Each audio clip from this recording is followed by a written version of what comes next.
From the legacy of Kevin Samuels to the rise of the Passport Bros movement and the viral dominance of platforms like Fresh and Fit, a new ideology about Black masculinity has been taking shape online. Known as the Brown Pill movement, it sits at the intersection of cultural commentary, relationship discourse, and reactionary politics. And it's reshaping how conversations about power, gender, and race are unfolding in digital spaces. Most of us have heard of the red pill with its emphasis on traditional gender roles, hyper-masculinity, and critiques of feminism. Others are familiar with the black pill, which is rooted in nihilism and dating defeatism. But the brown pill is something different. It's grounded in racial identity, structural inequality, and a perceived disempowerment of men of color, particularly Black men, and it's gaining serious traction online. As it grows, it's influencing how Black masculinity is framed, and by extension, how Black womanhood is being discussed, often without centering or critically engaging the perspectives of Black women themselves. To help unpack these dynamics, we're in conversation with Kellen Sharp, a doctoral student at the University of Maryland, College Park. Kellen's research explores toxic technocultures, disinformation, and digital platforms with a focus on how race, gender, and health are shaped by algorithms and online communities. His work specifically examining brown pill phenomena and Black manospheres has been published in numerous journals, including International Journal of Cultural Studies Information Communication Society and Peer Computer Science.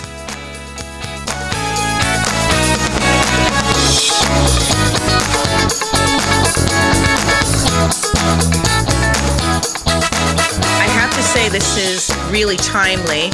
Let's start off by you explaining what the brown pill movement is. Absolutely.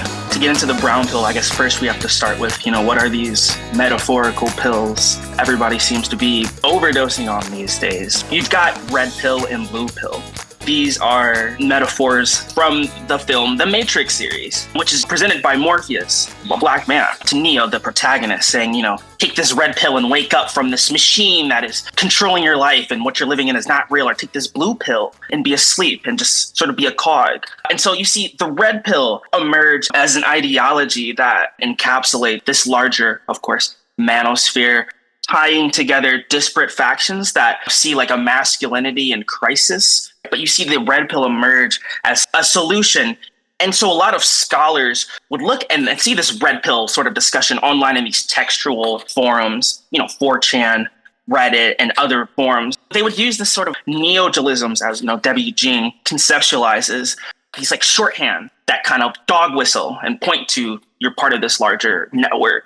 And so a lot of that was red pill. However, much of the red pill content centers the white masculine, which is the most privileged coordination of identities.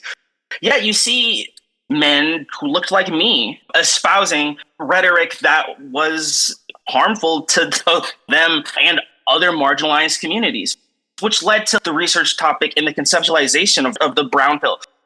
This is something that I have transposed as a literary sort of device. It's not a term that they adopt.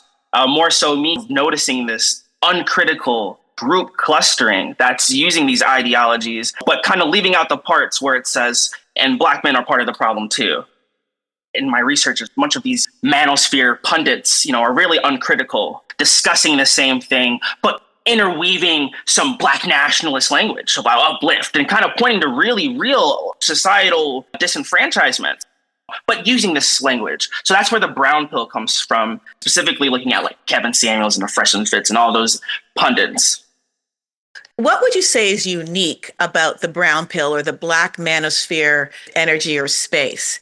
Is it just about race that makes the difference, or is there something more complex about it? What makes it different than the red pill? One, it attempts to address legitimate grievances of racial injustice.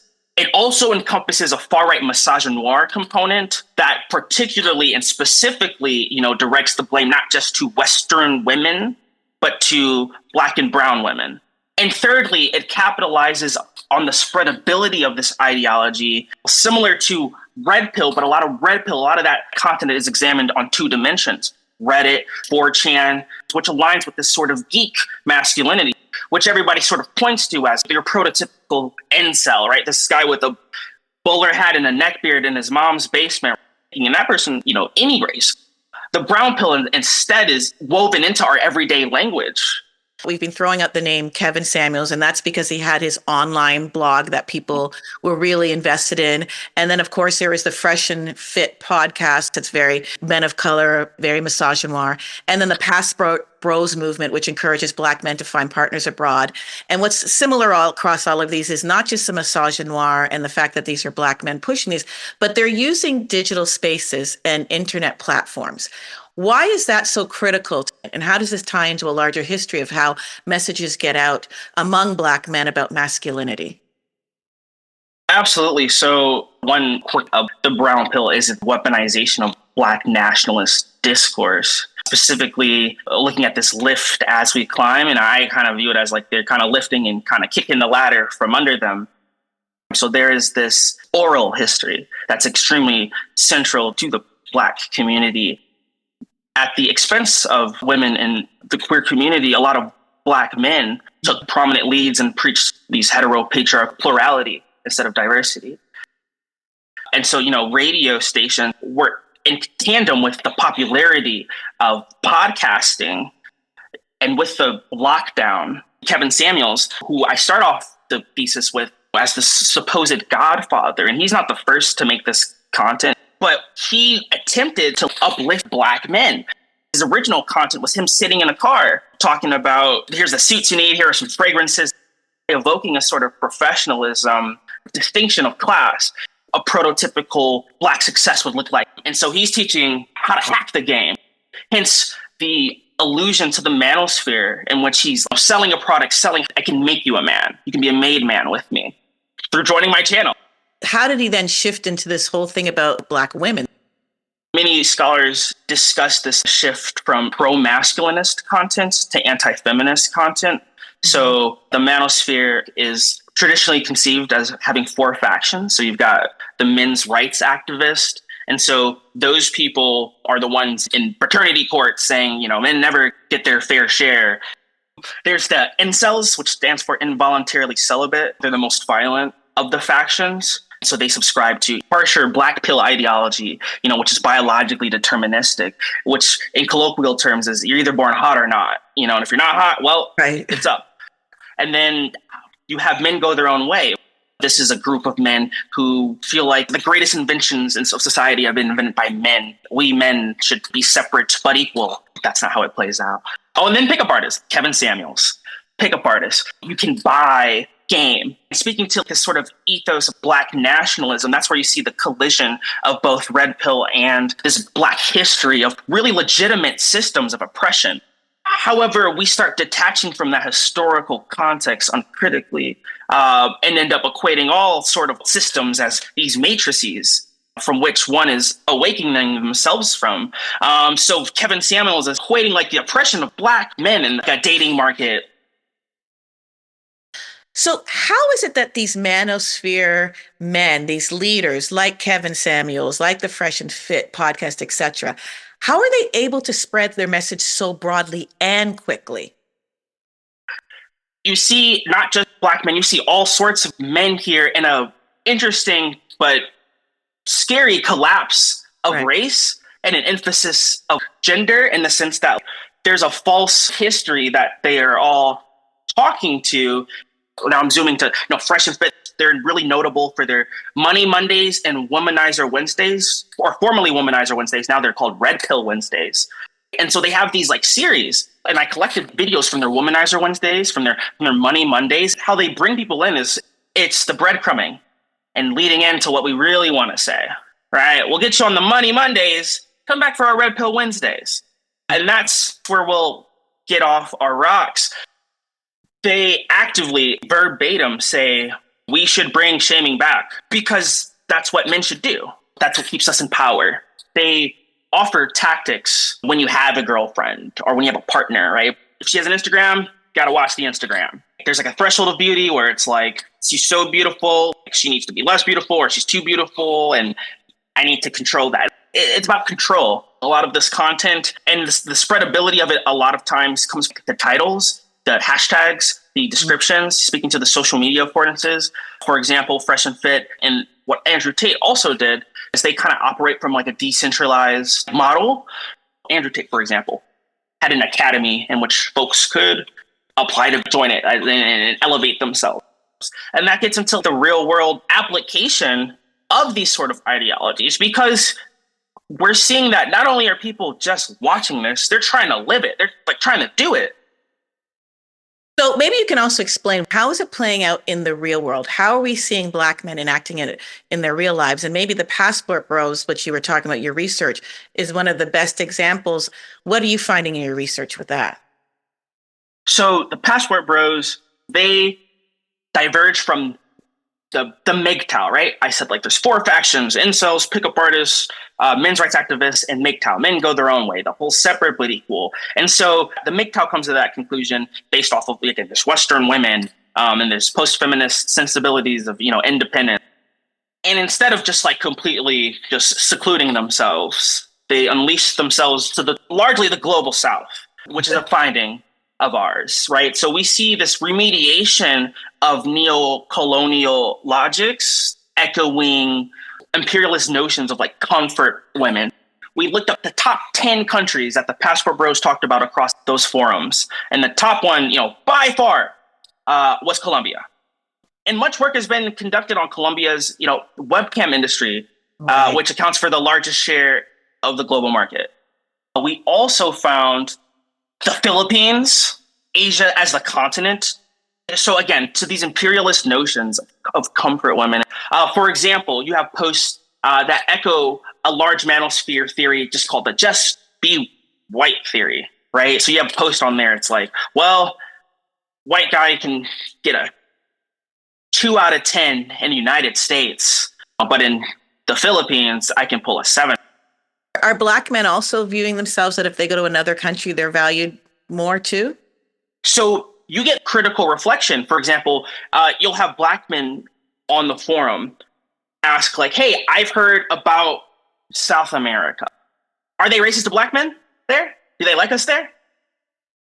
And then they'll get real, they're like, oh yeah, you want to go to this part, avoid this part, kind of like given the green book, or like where to go, like, right, and where not to go. So you have an exchange of information, travel tips, like what apps to download, hearkening to this pickup artistry, but sort of enveloping that within like, we're only going to date women that we perceive to be more controllable because of our, quote unquote, American capital, social and economic. The absence of discussing men, even from the global South as well, is a prominent finding. Just the absence. Men from the global South are completely erased as an act of neocolonialism. So you see that there's this mix between the Western stereotypes. How is all of this Black manosphere then impacting Black women in America? So in the Fresh and Fit, for example, they'll say, oh, we're just going to become passport bros. If Black women aren't, acting up, we're just going to go overseas. So it's kind of weaponized, this sort of alternative of distant travel. The root, however, is misogynoir. I think what was interesting, and one of our findings was what's not also being said. A lot of European countries were missing. So there's an absence. You will have men literally post, hey, Black women in America don't like me. I'm going to become a passport bro and let me go abroad. But even where they go abroad, this seems more to be like a divestment, hence the men going their own way. So they're trying to talk as little as possible, I suppose, about Western women and more about how to, it's like moved on. But certainly within the rhetorics of Kevin Samuels and the Fresh and Fit, the passport bros, like, well, if I got to go abroad, I got to go abroad. And even to some, a flex, like I can go abroad and do this. So how do you think this discourse is playing out in terms of the Black community broadly? Are there offline or online communities that are offering healthier representations of Black masculinity and Black womanhood together? And are they in some way challenging what's occurring in the Black manosphere? I think people like Kevin Samuels will just become footnotes in history and deservingly forgotten.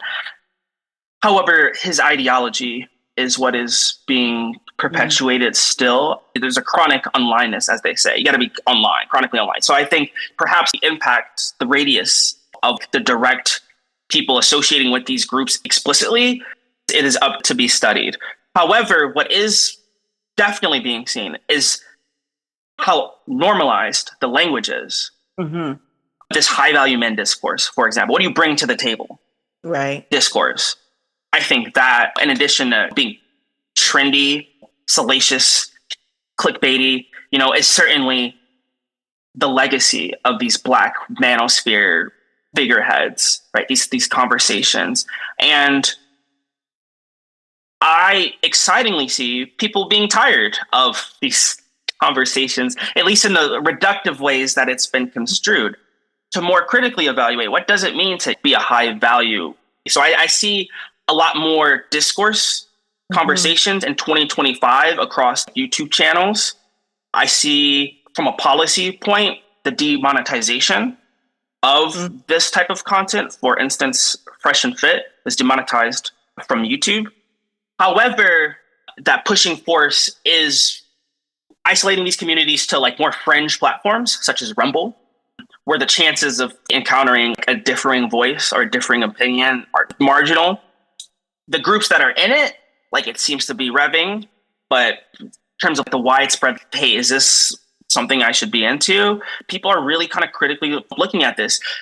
That said, there is a concurrent Black femosphere, the Sarah Sevens and such. I think even this rise and the sustainment of this femosphere disrupts the manosphere. So I'm really optimistic, and I hope that this research doesn't stay super relevant for long. So what's next for you? I know you're in your doctoral program. Are you going to continue this line of work? I'm going to be attending the University of Maryland at College Park, working with Professor Catherine Knight Steele.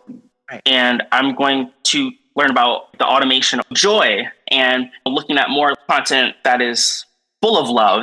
What's next for me is really pushing for critical race, critical gender, critical sexuality, all those studies to be back in schools. Policy-wise, we need that education. I'm going to try to make websites and do studies. That's my goal.